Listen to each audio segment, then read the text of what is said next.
The most memorable part of my wedding was when Mila handed me a divorce form. I and Mila met at a mixer.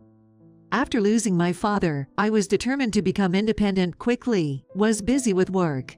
My friend, insisting that he should also experience romance, somewhat forcibly took me out. There, I was captivated by the flashy Mila.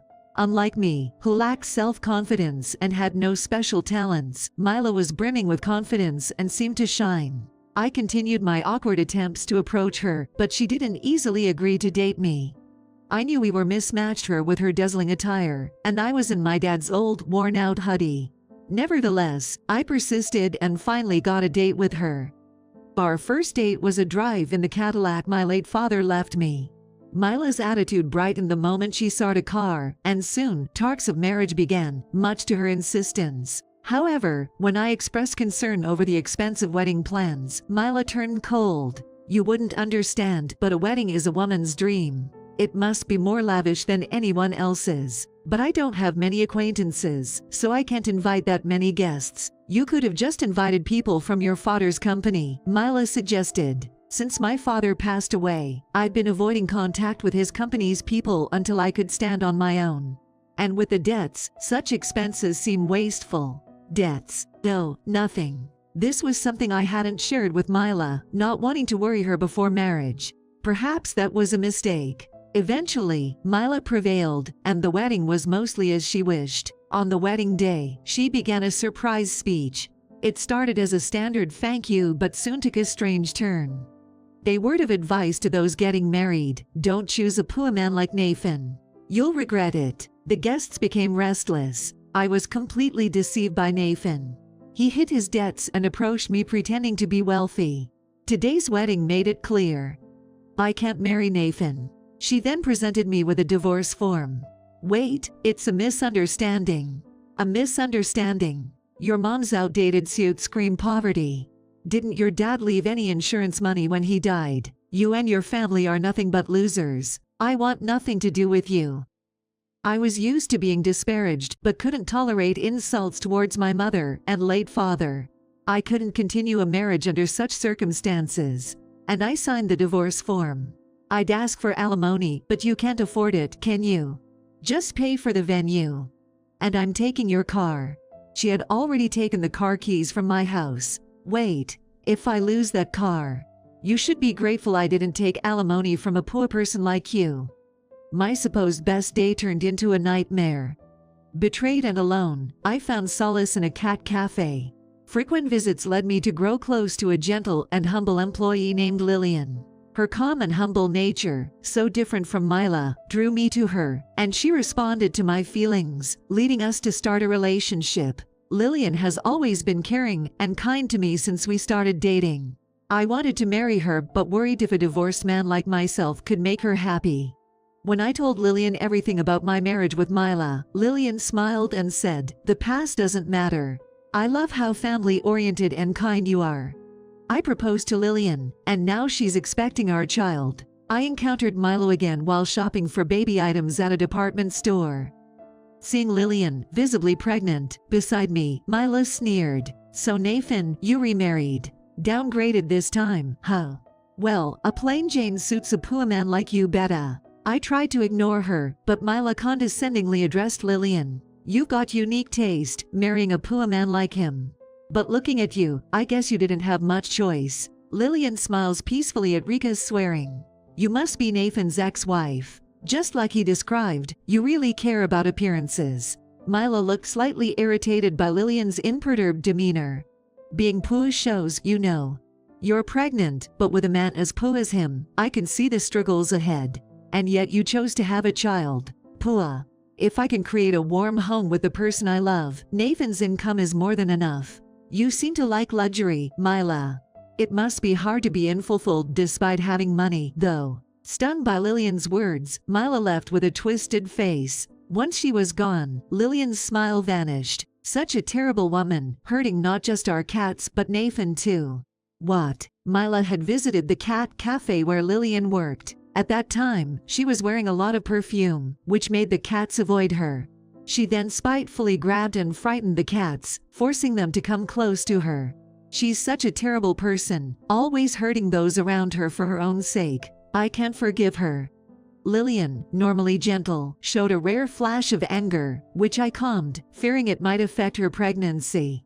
I thought I'd never have to deal with Milo again, but a few days later, I unexpectedly heard about her.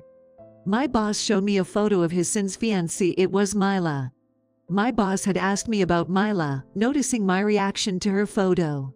I shared my story about Mila, our wedding, and our recent encounter, and my boss agreed. What a terrible woman. We could call off the engagement, but she might demand alimony. She needs to learn her lesson. With a sly smile, my boss proposed a plan. Just like my wedding, my boss's son's wedding to Mila was a lavishly packed affair.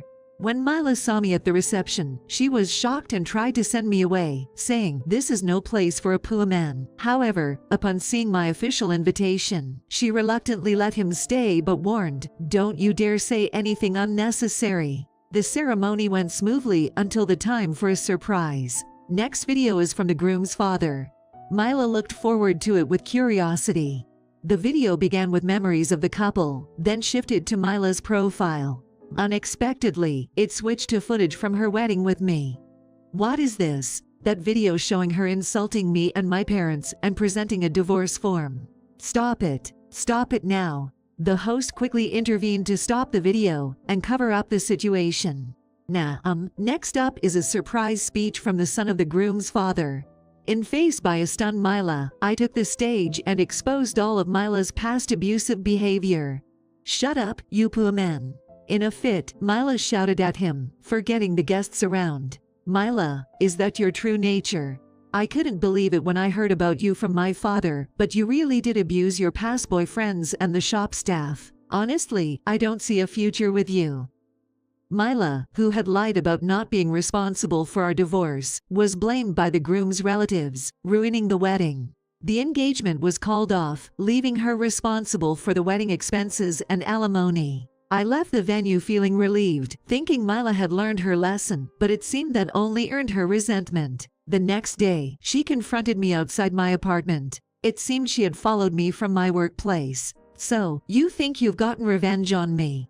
You poor person." "Revenge? I only wanted to stop my boss's son from being unhappy," I replied. "You must be so jealous, living in such a cheap apartment compared to my life of luxury." Mila pointed to an apartment behind me, mocking. "Shabby apartment. My home is actually this house," I said, pointing to a luxurious house nearby.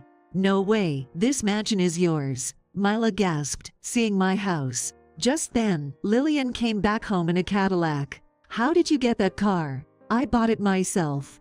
After you took the car with my dad's memories, I decided to get another one of the same model." "Bought it? How can you afford such a luxury car and this mansion?" I revealed the story I had intended to share with her after marriage. In fact, my father had been a business owner, and after gaining experience in another company, I had taken over my father's business as per his will. "That can't be. You always wore shabby clothes." "Those were precious memories from my dad, that's why I couldn't throw them away."